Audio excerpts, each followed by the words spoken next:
For 3 straight decades, the United States military, the most powerful force of its time, was made a fool of by a single man. He didn't command an army. He wasn't trained in military tactics. He didn't even have consistent access to weapons. And yet he humiliated the nation over and over again. Over the next 30 years, Geronimo would lead a resistance unlike anything the US Army had seen. He didn't fight like they did. He couldn't, so he changed the rules entirely. They attacked supply wagons, isolated forts. Ranchas then disappeared before the enemy could even react, so they raided for it. Every gun, every bullet, every saddlebag of food, they took it from the soldiers. Geronimo himself carried a Springfield rifle, the same model used by the US Army. With every successful attack, his warriors grew stronger. Every soldier on the frontier knew he could strike at any moment. Military commanders couldn't explain their failures. Generals were humiliated, reputations were ruined. The US and Mexico had the numbers. He became a prisoner celebrity. He appeared at fairs. He never saw his homeland again. And yet, in his old age, America made a strange turn.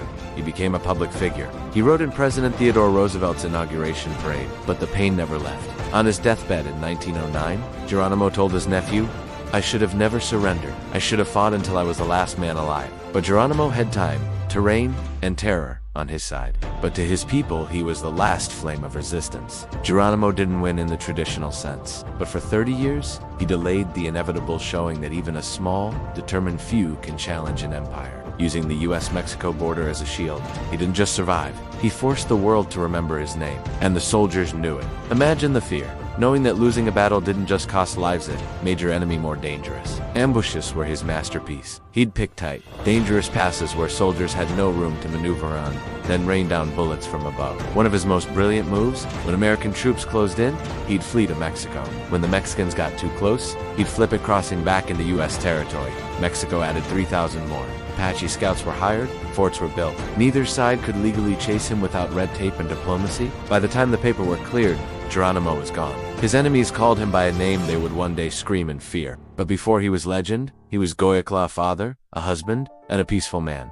Until the day his entire world burned. He was down to just 38 people, men, women, and children. But the US wasn't laughing. They've sent 5,000 troops, a full quarter of the US Army. Helograph stations flashed Morse code across the desert. And still, Geronimo couldn't be caught. For months, he slipped through every trap. He surrendered because the war had stolen everything worth fighting for. He was a ghost in the canyons, a whisper in the rocks, a living nightmare for both nations. Geronimo saw the truth. He said, "Once I moved like the wind. They came to kill his mother, his wife Alipe, and all 3 of his children were dead. Now I surrender to you. And that is all." In 1858, Goyakla and a group of Apache men rode into a nearby town to trade. It was supposed to be a peaceful trip. Behind them, in their camp near Cosquilla, they left their families, wives, children, elders. In 1886, General Nelson Miles ordered the capture and deportation of all Chiricahua, Apaches including those who had surrendered. And even those who had fought with the US, Geronimo's family was taken. Why should he?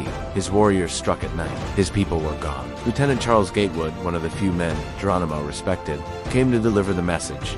Surrender, or your people disappear forever. He didn't surrender out of defeat, but while they were gone, a nightmare descended. 400 Mexican soldiers raided the Apache camp. They didn't come to negotiate, not with a bullet, not with a betrayal, with heartbreak. If you liked this episode, check out more Forgotten History episodes, or watch another episode from our channel. When Goyakla returned, what he found shattered him. His camp was in ruins. He later said, "I stood until all had passed, hardly knowing what I would do."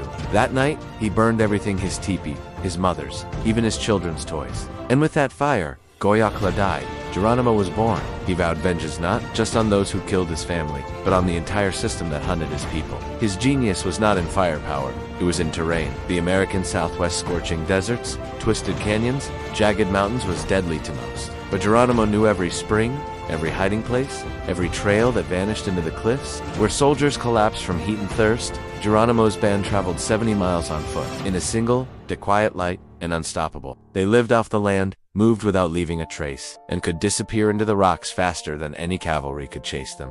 He didn't fight fair. His band didn't have factories or supply chains. They had to fight with what they could steal. In 1885, Geronimo's resistance reached legendary levels. His war wasn't just physical, it was mental. He exhausted his enemies, made them paranoid. So how does it end? He was sent to prison, first in Florida, then Alabama, and finally, Fort Sill, Oklahoma. To settlers, he was a killer.